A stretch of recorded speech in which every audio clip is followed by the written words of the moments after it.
बिस्मिल्लाहिर्रहमानिर्रहीम। अस्सलाम वालेकुम वरहमतुल्लाहि वबरकातुहू। अज़ीज़ तलबा व तालिबात, स्टडी सीक्रेट्स में आप सबको खुशामदीद कहते हैं। डियर स्टूडेंट, आज हम मशकी सवालात का दूसरा पार्ट पढ़ेंगे।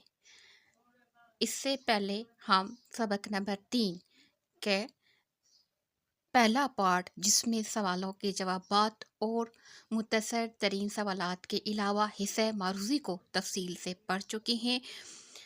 यहाँ पर सवाल नंबर 4 है, जो कि बताया गया है मुनासिब अल्फाज की मदद से जुमले मुकम्मल करें।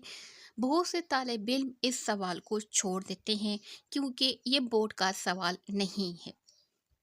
इसकी क्या वजह है? किताब वाले ये पार्ट क्यों देते हैं? आज हम इसके बारे में बात करेंगे। डियर स्टूडेंट, यहाँ पर जो सवाल दिया गया है, मुनासिब अल्फाज की मदद से जुमले मुकम्मल करें।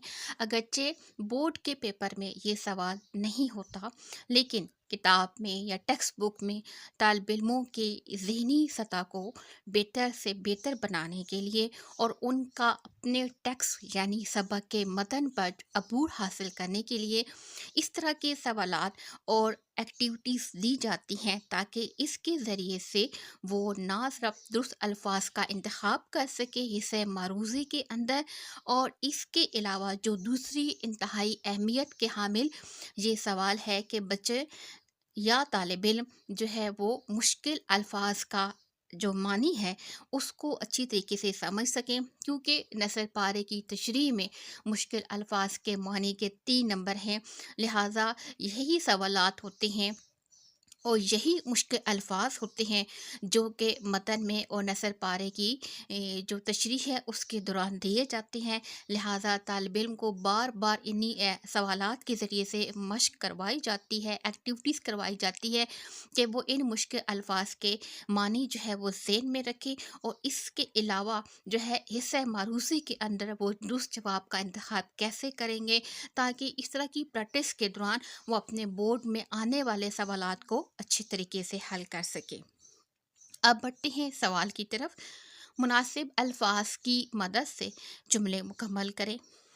अल्फाज हमारे पास हैं 5: मेहरबान तबे, लानत, गमगीन, बुरा भला, टो।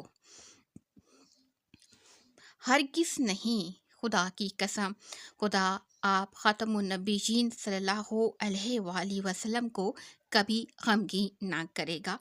ये किसके अल्फाज हैं और किस तरीके से लिखे गए हैं, आपने इस कोटेशन को अच्छी तरीके से याद करना है। सवाल के जवाबात में भी आपके काम आएगी, नसर पारे की तशरीह में भी, और बाज़ औक़ात खुलासे के अंदर भी।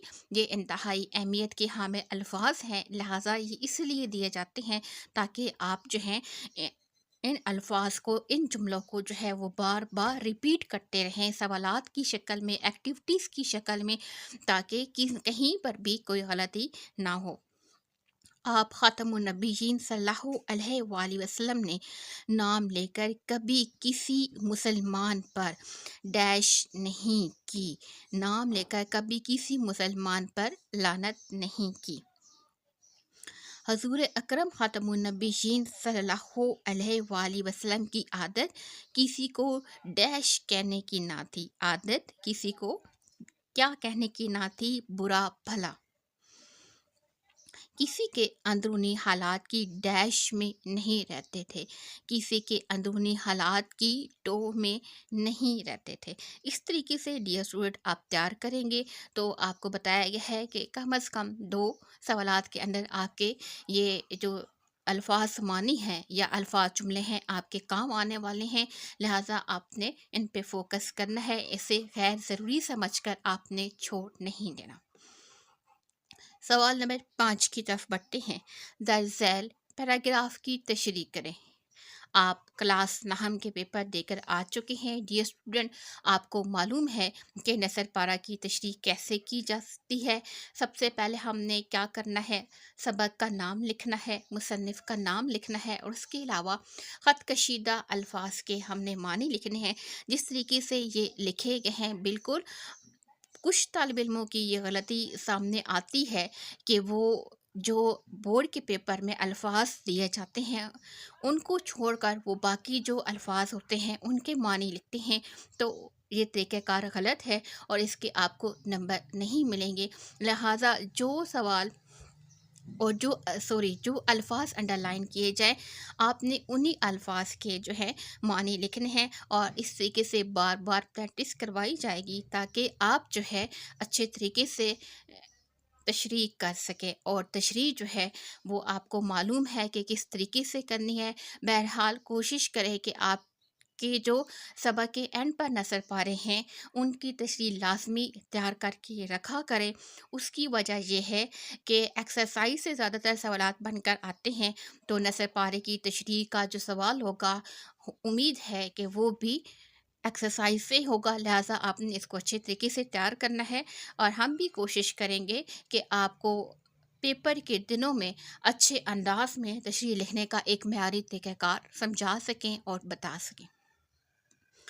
سوال نمبر 6 ہے، درج ذیل الفاظ و تراکیب کے معنی لغت سے تلاش کر کے اپنی کاپیوں میں لکھیں۔ لغت کہتے ہیں ڈکشنری کو، اور ان سے تلاش کر کے اپنی کاپیوں پہ لکھیں۔ یہ سوال ڈیئر اسٹوڈنٹ کیوں دیا گیا ہے؟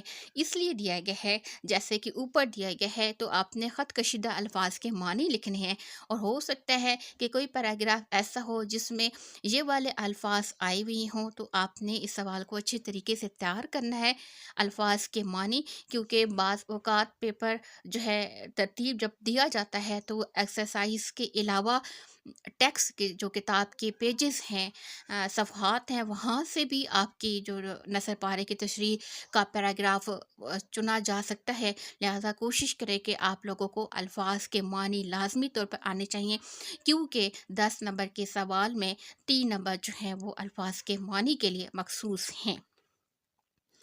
پہلا لفظ ہے اخلاق مبارکہ۔ اخلاق مبارکہ کہتے ہیں، مبارکہ کہتے ہیں برکت والی، اور اخلاق کہتے ہیں عادات، تو اخلاق مبارکہ سے مراد برکت والی عادات۔ خدمت زوجیت، بیوی ہونے کی خدمت، خدمت زوجیت سے مراد بیوی ہونے کی خدمت۔ امہات المومنین، امہات المومنین سے مراد ہے مومنین کی مائیں، یعنی ازواج مطہرات۔ احکام الہی، احکام الہی کہتے ہیں اللہ تعالیٰ کے حکم کو۔ خندہ جبیں، مسکراتا ہوا چہرہ، مسکراتی ہوئی پیشانی، ہنس مکھ۔ تیور کہتے ہیں چہرے کے اتار چڑھاؤ کو، چہرے کے اثرات کو۔ صراحتاً، صراحتاً کہتے ہیں وضاحتاً، جس میں کسی بات کی وضاحت کی جائے۔ راست گو، سچ بولنے والا، سچا۔ تحمل کہتے ہیں برداشت، اور کلام کرنا کہتے ہیں بات چیت کرنا، گفتگو کرنا۔ سوال نمبر 7 کی طرف بڑھتی ہیں، جو کہ کالم کی صورت میں دیا گیا ہے۔ کالم الف میں دیے گئے الفاظ کو کالم ب کے متعلقہ الفاظ سے ملائیں۔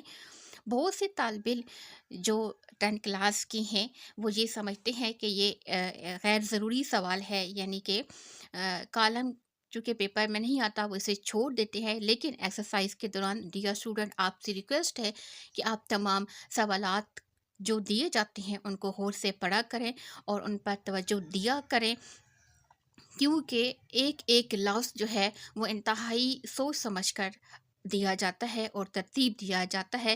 ان کالمز کی اور ان جو الفاظ معنی ہے آپ کو پہلے بھی بتایا ہے، اور اسی طریقے سے اوپر جو الفاظ جملے دیے گئے خالی جگہ پر کرنا ان کی انتہائی اہمیت ہے۔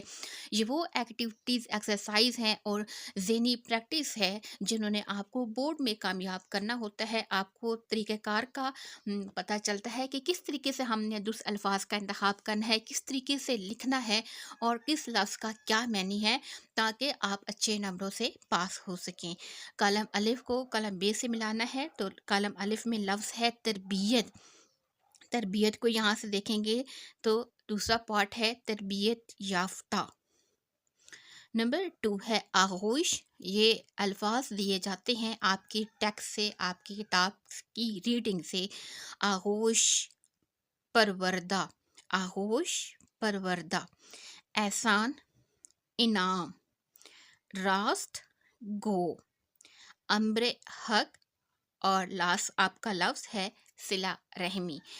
यहाँ पर आपको लाइन लगा कर नहीं किया गया, ताकि आप जो है वो बार बार इसकी प्रैक्टिस कर सके, और प्रैक्टिस करने के लिए आप यहाँ पर लाइन लगा कर भी पढ़ सकते हैं।